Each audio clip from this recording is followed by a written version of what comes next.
పుష్ప 2 మీ review ఏంటి పుష్ప 2 పైన? Nice. Pushpa 1 లాగానే పుష్ప 2 కూడా మంచి బ్లాక్ బస్టర్ అవుతుంది. డైరెక్షన్ బాగుంది, అంతా హీరోయిజం అదంతా క్యారెక్టర్స్ బాగున్నాయి and everything is nice. Allu Arjun గారి పర్ఫార్మెన్స్ ఎలా అనిపిస్తుంది? Absolutely brilliant performance. డాన్సింగ్ ఇరగదిస్తాడు, stylish star and he rock the performance, very nice. Okay, Rashmika Mandanna గారి performance? Nice. Srivalli is beautiful and character అద్భుతంగా డిజైన్ చేశారు, చాలా బాగుంది. ఓకే, అంటే మేజర్ గా మీకు సినిమాలో హైలైట్స్ ఏమనిపించాయి? హైలైట్స్ అంటే అదే, ఇంకా ఒక అంటే స్మగ్లింగ్ చేసే అతను కూడా గవర్నమెంట్ కు ఫండింగ్ చేయడం, గవర్నమెంట్ సీఎం ను మార్చడం, అది ఒకటి ఉంటది. ఇంత అంటే ఇన్ని చేంజెస్ చేసేంత ఒక ఫ్యాక్టర్, డిసైడింగ్ ఫ్యాక్టర్ లాగా ఒక స్మగ్లింగ్ చేసే వ్యక్తి కూడా గవర్నమెంట్ సీఎం లను డిసైడింగ్ చేసే ఫ్యాక్టర్ లాగా ఉన్నాడంటే అది చాలా ఆలోచింపజేసేదని అర్థమైంది. ఓకే, సో 3 గంటల 20 నిమిషాల సినిమా లెంత్ టైం ఉంటుంది. సో 3 గంటల 20 నిమిషాలు ఎంటర్టైన్ చేసిందా సినిమా? మన మధ్యలో ల్యాగ్ గానీ ఇబ్బంది ఏమైనా పెట్టిందా? మీరేం చెప్తారు ఈ లెంత్ గురించి? లెంగ్త్ అంటే ల్యాగ్ అనేది ఏం లేదు.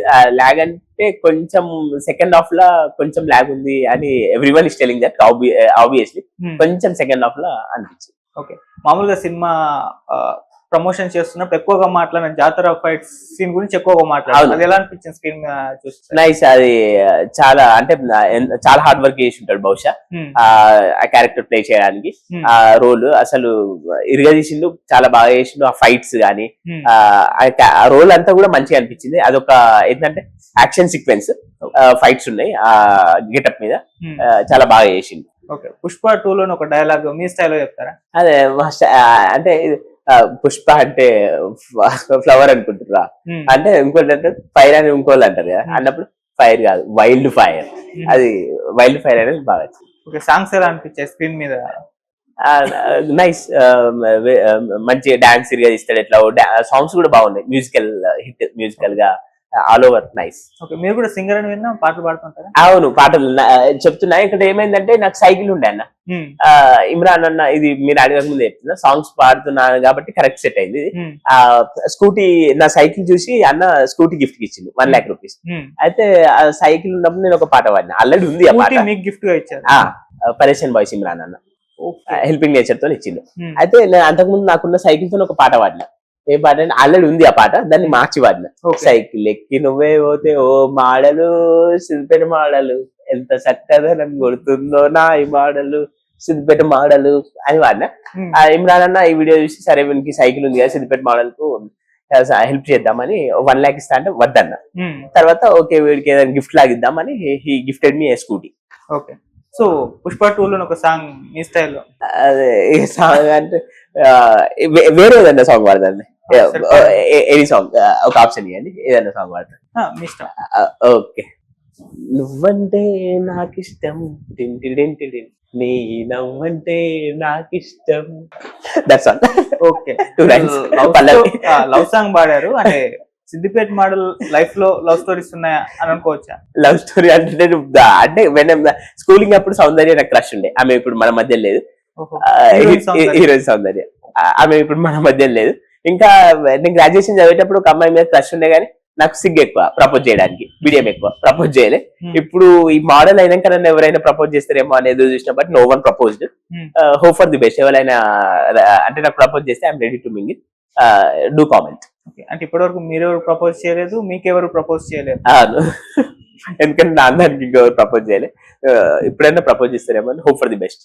ఓకే, ఇక కమింగ్ టు పాలిటిక్స్, ఇప్పుడు ఎమ్మెల్సీగా ఎక్కడెక్కడ నుంచి మీరు పోటీ చేస్తున్నారు? ఉమ్మడి మెదక్, నిజామాబాద్, ఆదిలాబాద్, కరీంనగర్, ఈ 4 జిల్లాలన్న. ఈ 4 జిల్లాలో ఉన్న పట్టభద్రులందరికీ కొన్ని వీడియోలు కూడా చేసిన రీల్స్. రిజిస్టర్ చేసుకోండి. తక్కువ ఓటర్ నమోదు అనేది ప్రజాస్వామ్యానికి ప్రమాదం లాంటిది. ఓటర్ నమోదు కూడా ఎక్కువ ఉండాలి. రిజిస్టర్ చేసుకోండి. మొదటి ప్రాధాన్యత ఓటు నాకు వేసి బలపరచండి. ఎలక్షన్ ముందు ఎట్లా మామూలుగా కొందరు అయితే ఎలక్షన్ అప్పుడు ప్రత్యక్షమై తర్వాత అదృశ్యమవుతారు, దొంగ హామీలు ఇస్తారు. అలాంటి వాటిలల్లో పడి మీరు అంధకారంలోకి వెళ్లకుండా నిజాయితీగా ఒక సామాన్యునిగా ఒక విద్యావంతునిగా ముందుకు వస్తున్నా కాబట్టి నన్ను ఆదరించండి. అండ్ ఫాల్స్ ప్రామిసెస్ ఏముండయి. అండ్ నిజాయితీగా ముందుకు వస్తున్నా కాబట్టి మీరు అందరు నాకు సపోర్ట్ చేయాలని కూడా కోరుకుంటున్నా. పొలిటికల్ గా మీరు ఏమైనా స్కూపులు చేస్తూ ఉంటారా మీ సోషల్ మీడియాలో? ఏం చేయలేదన్న, ఇంకా అటువంటి ఏం చేయలేదు. ఓకే. సో ఇప్పుడు మీలాగా అంటే ఇప్పుడు మిడిల్ క్లాస్ ఫ్యామిలీ నుంచి మీరు పాలిటిక్స్ లోకి ఎంటర్ అవుతున్నారు. సో మీలాగా ఇంకొంతమంది కూడా ఎంటర్ అవ్వాలని అనుకుంటూ ఉంటారు. కాకపోతే ఒక డౌట్, వెళ్తే సక్సెస్ అవుతామా లేదా పొలిటికల్ గా అని చెప్పేసి. సో అలాంటి వాళ్ళకి మీరు ఏమన్నా?